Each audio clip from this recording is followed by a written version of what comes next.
You need to do market research because you want to know, will customers buy my product or service?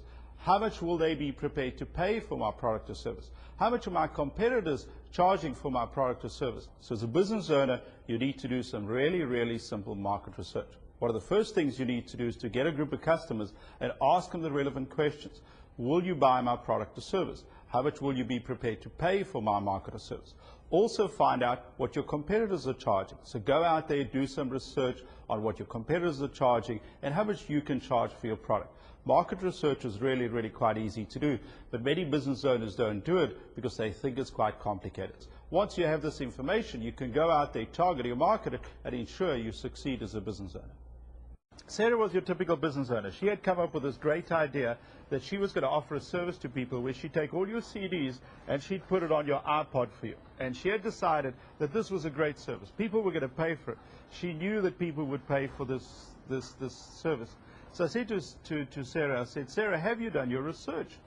And she said to me, you know what, I know this thing will work. I said, why don't you just go and ask a couple of questions? Do simple stuff. You know, get a couple of little focus groups, ask them a couple of questions. Ask them, first of all, will they buy the service that you're offering? So that's one of the questions. Secondly, ask them how much they'd be prepared to pay for the service. Because it's all very well coming up with a service, but if people aren't prepared to pay for it, you know what, they're not going to pay for it and you're not going to succeed. So that was the second thing. And the third thing I said to her is, go and find out what are people already paying for this service. Is there maybe this service already online?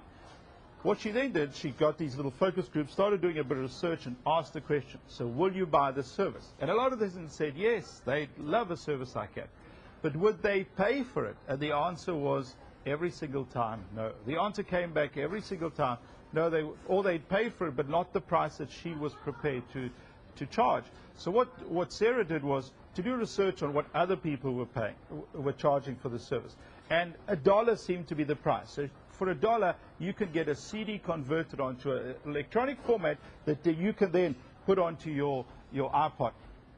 And what happened was Sarah realized very, very quickly that even though she thought her idea was a very, very good idea, by doing a lot of this very, very simple research, she realized very, very quickly, even though she thought it was a very, very good idea, the customers didn't think it was a good idea. So what Sarah did, which was a great decision, she changed the whole business model. She didn't go into a business that she knew would fail.